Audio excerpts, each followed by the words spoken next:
Olha, esse vídeo aqui é muito sério para quem compra imóveis na planta, seja para investir, para revender, seja para morar depois de pronto, seja para alugar. Tô vendo muita gente entrar em furada, ficar sem liquidez lá na frente, não conseguir revender o imóvel, não ter valorização e pior, perder todo o seu dinheiro. De verdade, se fizer o feijãozinho com arroz bem feito, o básico da análise, uma análise segura, curadoria, você vai fazer bons investimentos ao investir em imóveis na planta. Mas se comprar na emoção, sem se atentar ao básico, achando que é uma baita uma oportunidade, na euforia, aí os riscos são bem altos. Eu elenquei aqui 5 pontos principais que eu vejo o pessoal errando ao investir em apartamentos na planta, tá? Claro que eu deixei por último o mais grave para que você tenha motivo para ficar até o final do vídeo. Se você viu algum erro acontecendo ao seu redor, com algum amigo, ao investir em imóvel na planta, deixa aqui nos comentários já o seu conselho também, para que outras pessoas aqui que estão assistindo esse vídeo possam se atentar também, além dos 5 itens que eu vou falar aqui. Primeiro deles, o canto da sereia, muita facilidade para comprar. Hoje, cada vez mais, você tem visto, ainda mais com Selic a 15% ao ano, com dificuldades na liquidez de imóveis, você está vendo possivelmente aí na sua região oportunidades, com um parcelamento de até 120 vezes, às vezes até mais. 120 vezes, sem entrada. O pior de tudo, porque 120 vezes não é somente, por si só, não é um sintoma de negócio ruim.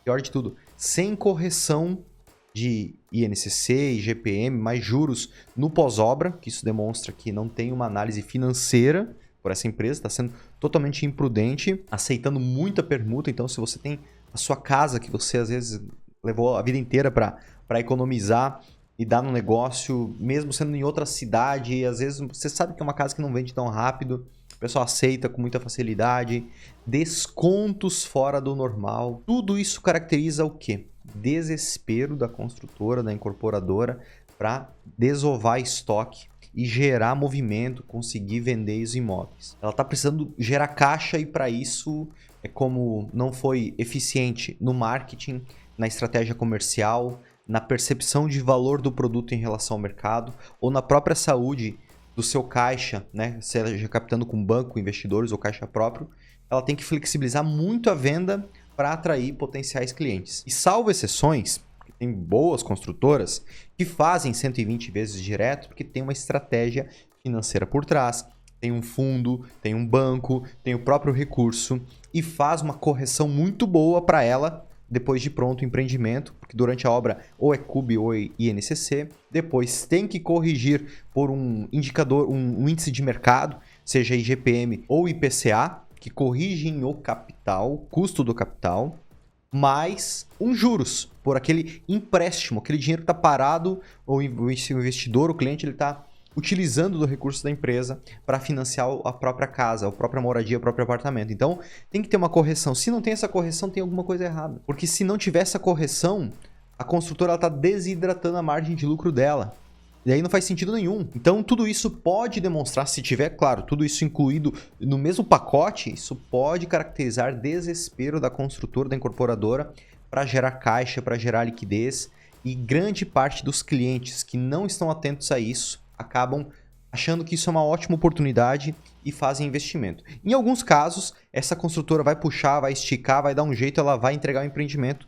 Isso a grande maioria acontece, tá? Mas as chances de dar errado, de dar ruim, são muito altas, principalmente com uma Selic beirando 15% ao ano, passando, né, nessa faixa de 15% ao ano, com momentos de tensão política no Brasil, que as pessoas tendem a procrastinar a tomada de decisão de um investimento imobiliário. É melhor ficar de fora de uma situação dessas. E um segundo ponto ainda em relação a isso.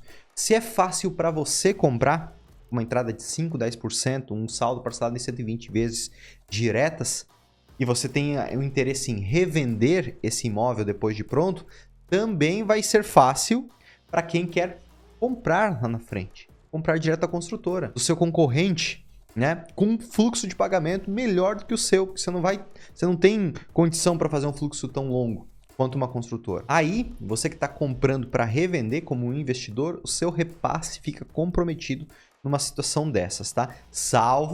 Sempre tem exceções, tá? Salvo mercados que estão muito saudáveis na oferta e demanda.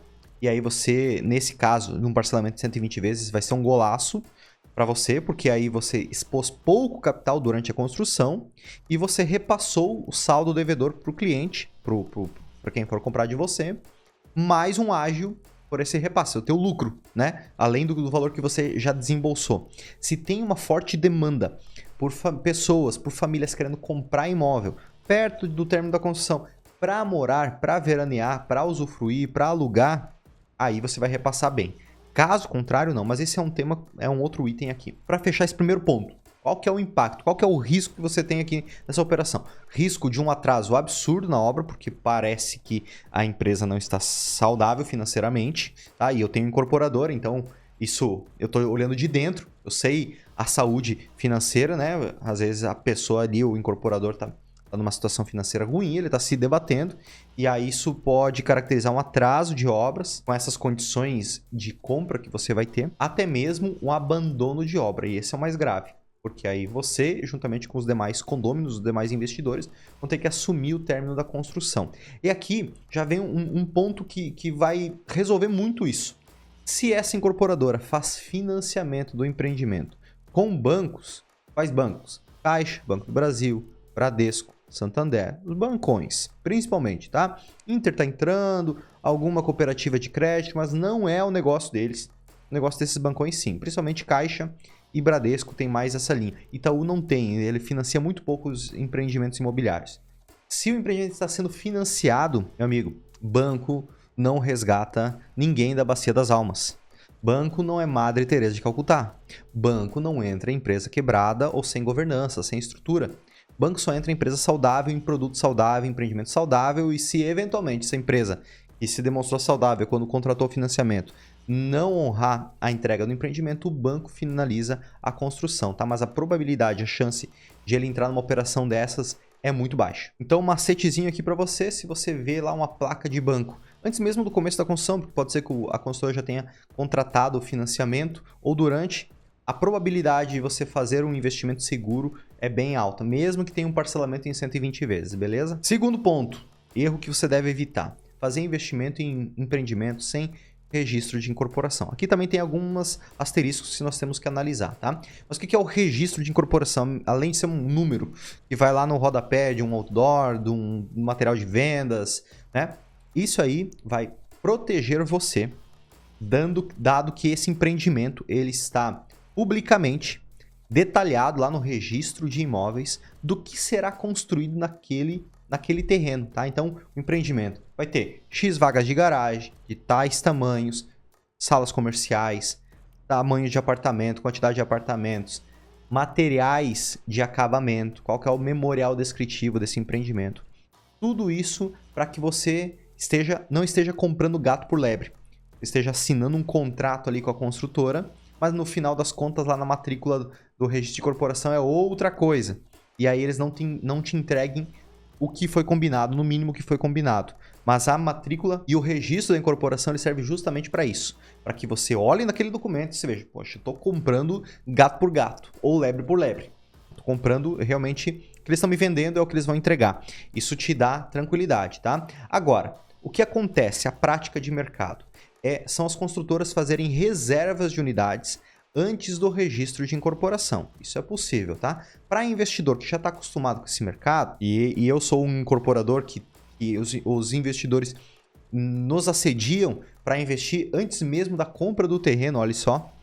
Esse investidor ele já sabe analisar, ele vai analisar o olho do incorporador, ele sabe se o cara é uma pessoa honesta, tudo, que depois, documento, eu tenho uma frase comigo, pessoal, que para pessoas honestas, qualquer contrato é desnecessário, mas para pessoas desonestas, qualquer contrato é insuficiente. Se a pessoa ela é irresponsável, se ela não é idônea, não tem contrato que blinde você de um erro, de algo mal que ela vai fazer.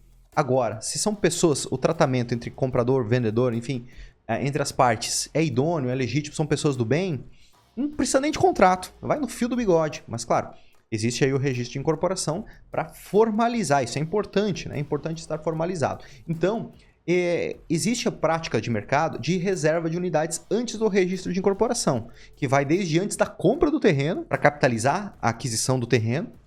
Fundos fazem isso, investidores, pessoa física fazem isso, amigos meus investem comigo na compra de terreno, então isso acontece. é normal no mercado, até mesmo aí antes do registro de incorporação, aprovação do projeto, aprovou o projeto, mas deu a aprovação do projeto na prefeitura. Até o registro de incorporação existe mais alguns 2, 3 meses, lançamento do empreendimento, né? Até o lançamento, que daí tem matrícula do registro de incorporação. Existem investidores que fazem a aquisição de unidades nesse momento, fazem a reserva de unidades. Não é uma compra e venda, não é uma aquisição, é uma reserva, tá? O termo correto é esse. Que é um contrato muito similar a uma compra e venda, mas ele não pode comprar antes da matrícula do registro de incorporação. Ele pode apenas fazer uma reserva. E nessa reserva, geralmente é feito um sinal de negócio, tá? 10, 20, 30 mil, 40 mil, 50 mil no máximo, um ato simbólico, até para que tenha uma firmeza, né? Depois a pessoa que está comprando honre a aquisição. Ou também tem alguns investidores que pressionam para entrar no fluxo já de pagamento, ou quem vai comprar o terreno, o incorporador que vai comprar o terreno, precisa do dinheiro e está tudo bem. Então existe esse termo hoje, que houve uma jurisprudência a partir de 2022, né? Não vou lembrar o termo jurídico disso, através de uma consultora aqui de Balneário Camboriú, que é a FG Empreendimentos, conseguiu uma liminar para reserva de unidades antes do registro de incorporação. Então isso é legal hoje, tá? Mas é importante você adquirir essa unidade de reserva de alguém que você já conhece, alguém que você confia, e prestes a ter a matrícula do registro de incorporação, seja 2, 3 meses no máximo, que aí você reserva bem uma unidade, você escolhe bem na torre, uma posição solar, altura, boas vagas de garagem, boas condições. Você garante uma boa unidade, mas você não descapitaliza um valor muito alto, porque logo depois vai ter o contrato de compra e venda, que vai ser um novo ato de formalização de contrato, e aí você resolve esse tema. E se você é ultra conservador, pé no chão, faça a aquisição somente após o registro de incorporação, que aí você vai fazer um contrato de compra e venda. Você está adquirindo uma unidade, uma futura entrega. Terceiro erro é comprar imóvel, investir em imóvel em cidade, região, uma demanda baixa por revenda, por uso, por locação, por compra de fato. Isso vai dificultar muito o repasse da sua unidade, tá? Então eu já mostrei aqui no canal alguns relatórios de demanda imobiliária, que mostra as cidades, regiões com maior demanda por imóveis.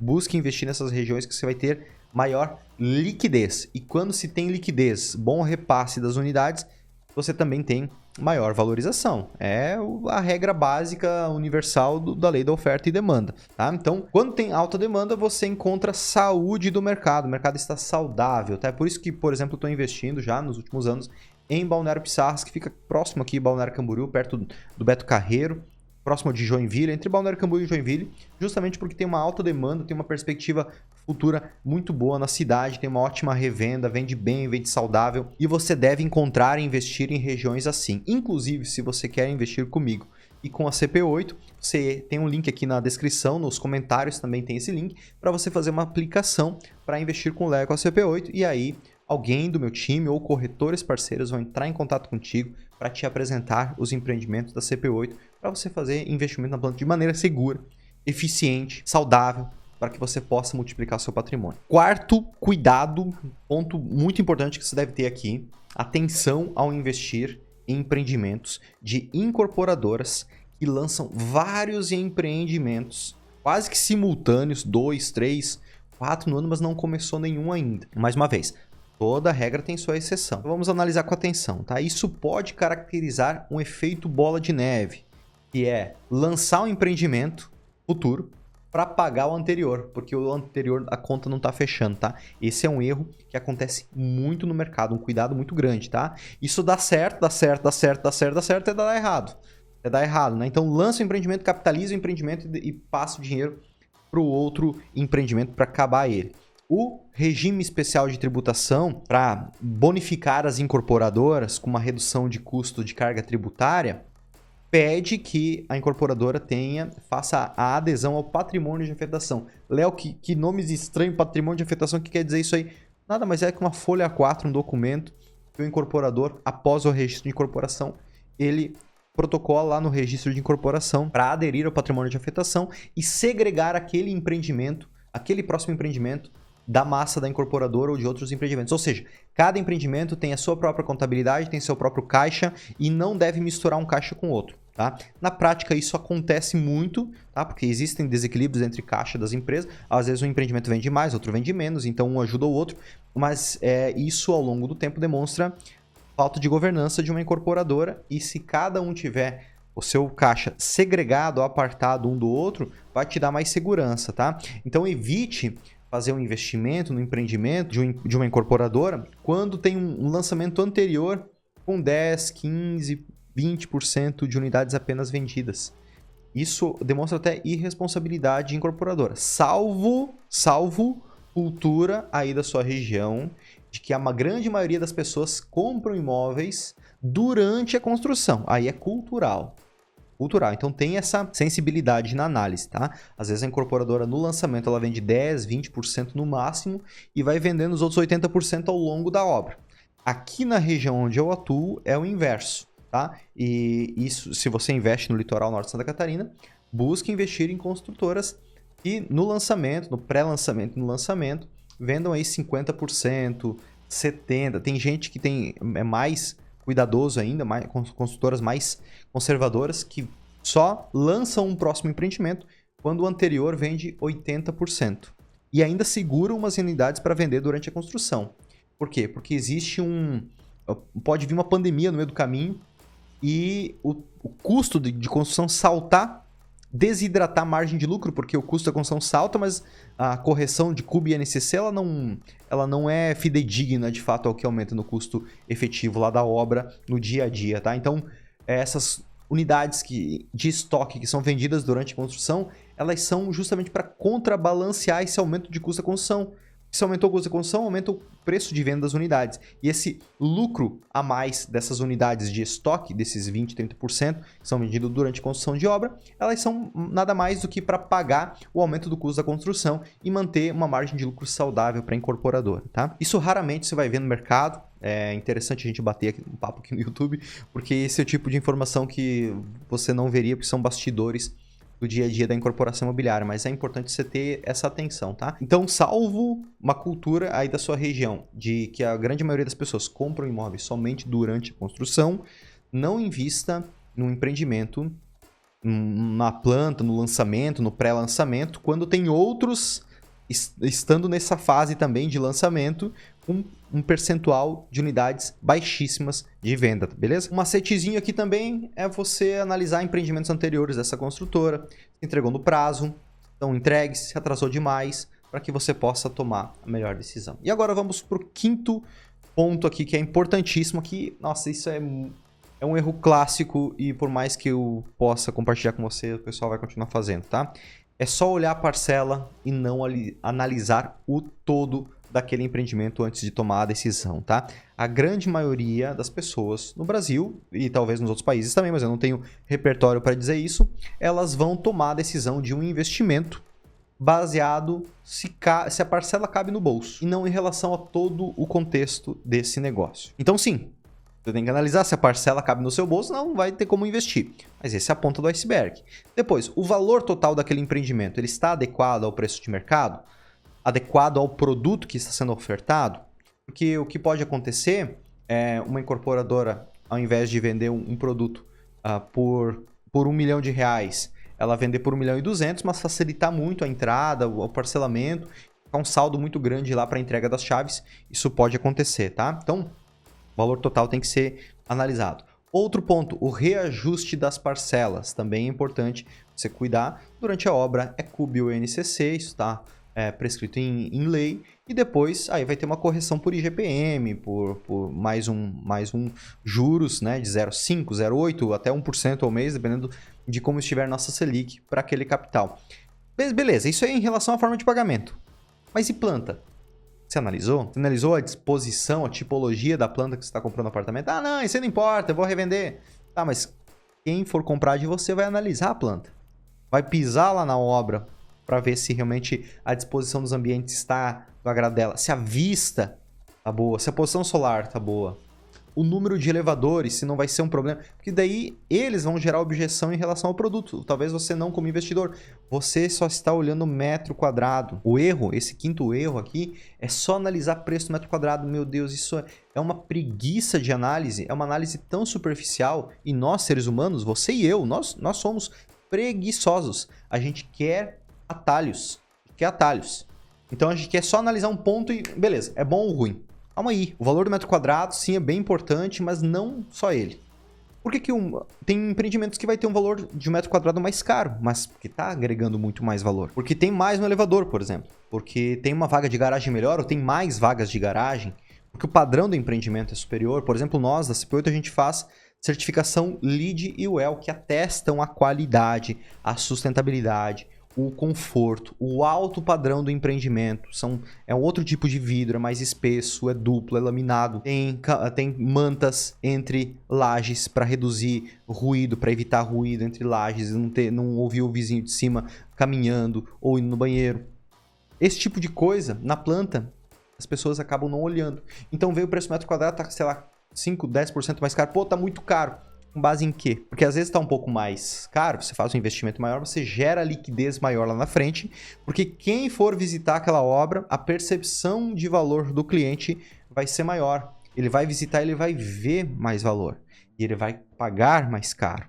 Então, às vezes, você economizou 5%, você vai demorar mais para vender ou não vai ter um potencial de valorização tão alto, porque esse produto que você está comprando é uma commodity, todo mundo tem e ele é só mais um no mercado e você vai ter que competir com preço, tá? E então, veja quais são os itens de diferenciais desse empreendimento para que dessa maneira você possa tomar uma melhor decisão. E principalmente, escolha um bom corretor de imóveis. Não precisa ser meia dúzia, todo mundo da cidade. Escolha um bom corretor de imóveis para que ele faça a curadoria para você desse produto, dessa planta, dessa condição de pagamento, tá? Corretor de imóveis não é um custo, é um investimento se for um bom corretor, porque a grande maioria não é, tá? Mas tem ótimos corretores de imóveis. Inclusive, se você quer investir comigo com a CP8, o link está aqui na descrição e quem vai te atender vão ser corretores selecionados, tá? Pode ser que o seu investimento não se encaixe num CP8, tá tudo bem.